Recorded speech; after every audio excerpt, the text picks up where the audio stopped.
Coach Shereka Wright. How are you, Coach Wright? Hey, Chris, how you doing?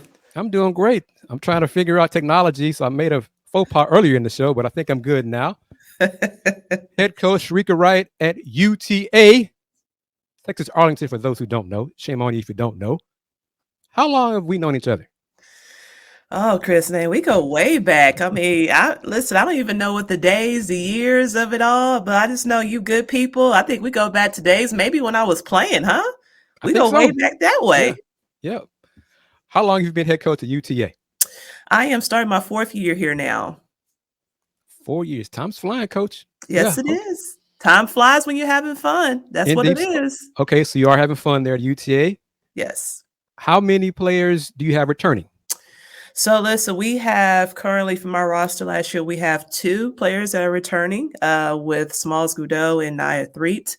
And we have a lot of new faces. We're excited about, our program headed into this year. A lot of new faces, high character kids that are winners and looking to compete at a high level and win a WAC championship. Of those new faces, how many are grad transfers and then how many are transfers? So we have one that is a grad transfer, and then the rest of I want to sit here and say we now have 12. I'm sorry, 12. I'm sorry, we have three returners, and let me go back to that with Cassidy Okay. Kinslow too as well. So we have 12 that are new faces. So the rest of them, either came from the transfer portal, JUCO, in which we felt like we were able to get some steals late. How has the transfer portal impacted your job? Listen, it's I don't necessarily think it's an impact, a negative impact. I think what it has done for just me and my staff, it really, really has made us really, really pay attention to, really getting to try to know players and really figuring out what we need on this roster to be successful. What the portal does do for you is that if you do lose a player or to graduation or to the transfer portal, it allows you to be able to go find those players that fit your system, your character, your style of play, and all those different things like that and stuff. And so, with it being there, it's a lot. It's kind of like, you're at the pro level where, right, when you're trying to go out here and you're trying to figure out what's best for you. That's kind of what it's done for us at this very moment to be able to, reconstruct a roster and to be able to put a roster together where you can compete at a high level. With so many new faces, what challenges does that bring you and the staff? Yeah, first and foremost, one of the biggest challenges is that it's bonding a team, right, and building team chemistry. And one of the things that I thought that our staff did a very good job of this summer is really, really making sure that, we build relationships with those players. Those players got a chance to build relationships with each other. And so, we know that that's an ongoing process. We know that that just doesn't happen overnight. And so those are some of the things that we will continue to do, in our preseason, especially going into the fall. We start classes here next week. And so we have a lot of things in place to where we will continue to build that team chemistry, setting goals and making sure that those players understand roles and all those different things like that and in backgrounds of each other. Those one of the things that I felt like, again, was important, especially with the new roster.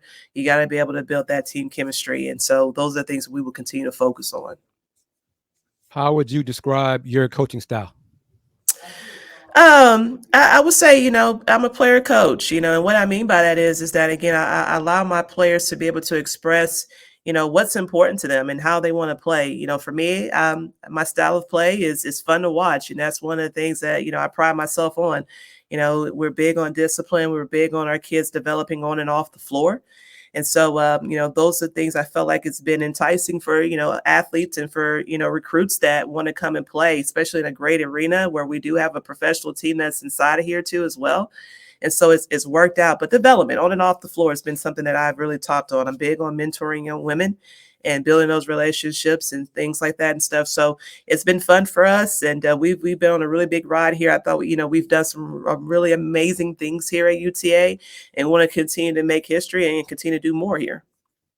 Have you finalized a non-conference schedule? We have finalized the non-conference schedule. We are now waiting on that to be able to come out here. We finalized it and then actually got a call the other day about changing a game time and stuff. So I'm hoping here within the next week or so, we will be able to release that. Without getting in trouble, Are you facing any teams in the state of Texas, non-conference? Yes, we are. Let's see. I'm trying to get you to answer stuff without getting in trouble. Are any of them around the Houston area? No. Shucks. Okay. All right. You touched on it briefly. How or is it beneficial to share the arena with the Dallas Wings? Yeah, absolutely. It's really, really big for us. I talk about Arlington being the city of opportunities. It's always big to how do you separate UTA from everybody else around you from SMU, TCU, North Texas. And what I've talked about is that it's a city of opportunities where we have a lot of professional teams here where you're having the opportunity to be able to play in one of the best arenas that I feel right here in the Metroplex area. And then on top of it, you also have a chance to be able to see professional athletes walk through the hallway and build relationships with them. And so, I think it's big when you can bring a recruit on campus and, they get to see, Satu Sabli walking through the hallway or Tierra McCown walking through the hallway. I think that those things are huge for us. And they're true professionals. They do take time to speak, and which I love. But, the Dallas Wings and UTA, we have a great working relationship with them. Being a former WNBA player, I think that was one of the big things for me too, as well as to be able to support them as they support us too, as well. So it's been great for us, especially with players that are wanting to go into sports management, to do anything on the business side of it all. I think it's great, but not just with that piece of it all too, is that we have opportunities where our student athletes have an opportunity to network early within their process and not having to wait to their senior year to be able to build relationships with people in our community. How long have you been in coaching? Gosh, Chris, you got to make me start counting. So I spent 4 years here, right? 2 years at Vanderbilt, 5 years at Alabama, and 7 years at Texas Tech. You do the math. Try to count all that. Really? That's a lot. That's a lot, ain't it? So 7, Yeah. 12, 14, 18 years. This is my 18th year. Wow, coach. Black don't crack. So I'll put it like that because how long were you in the WNBA? I played 2 years in the WNBA, which was really good for me. I played with the Phoenix Mercury. And like you said, then prior to that, spent 4 years at Purdue University. So it's been a whirlwind. It's been a blessing. I've had a lot of success, at each level. And so I'm just really looking to continue that. At what point did you get the coaching bug? Whew. I think it would have to have been probably going into my senior year at Purdue. Christy Curry, who I play for there, I really admired what she did with us as players, with her staff, the passion, the mentorship that she gave to us. And even with my mother, even though, she didn't coach, but, growing up as a military brat, she worked in the YMCA. And so seeing her relationships with the young people was always really big for me. And so I wanted to, kind of stay in athletics, either. And so I didn't know really what that was. But then, as I got to my senior year and potentially being drafted, I said, maybe I do want to coach. I love March Madness. I loved, the whole experience of building relationships with parents and families and student athletes. And so it worked out. Christy gave me an opportunity when she got the head coaching job at Texas Tech. And, as a young 23-year-old, you can't ask for a better opportunity to go into a Power 5 level and get to learn at the highest level. In this final minute and change with you, just pretend I'm a dad. I got a daughter, sophomore, junior in high school, looking at college. Why should my daughter play for Shereka Wright at UTA? Well, great question, Mr. Gardner. What I would tell you first is that, again, development and mentorship, that's the biggest piece. This is not just about basketball. It's about life after basketball, and understand that your daughter will have an opportunity to learn life lessons here. We're going to compete at the highest level. We're going to play against the best of the best, but she's going to have great people around her. She's going to make mistakes along the way, but she's going to have an opportunity to be able to learn from that.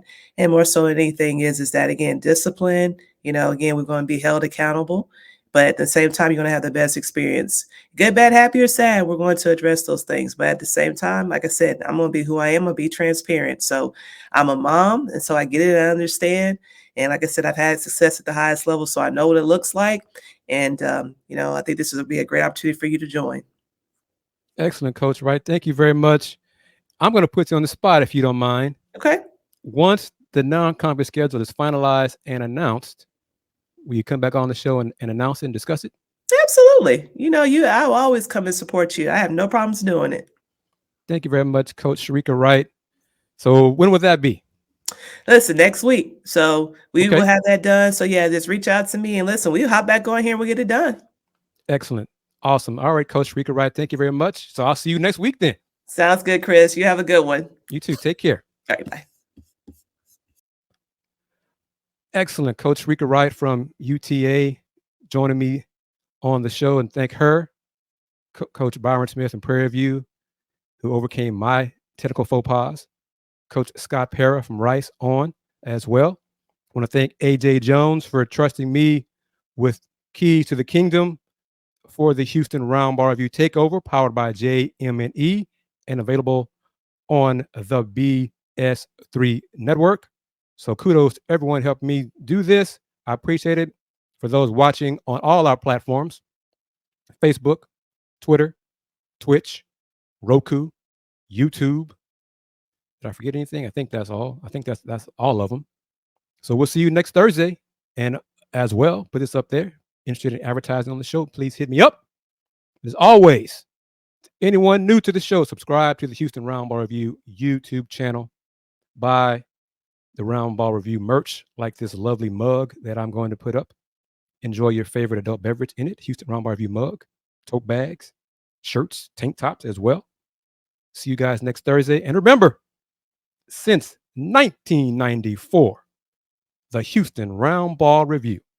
Local name, global perspective. Y'all take care. Peace.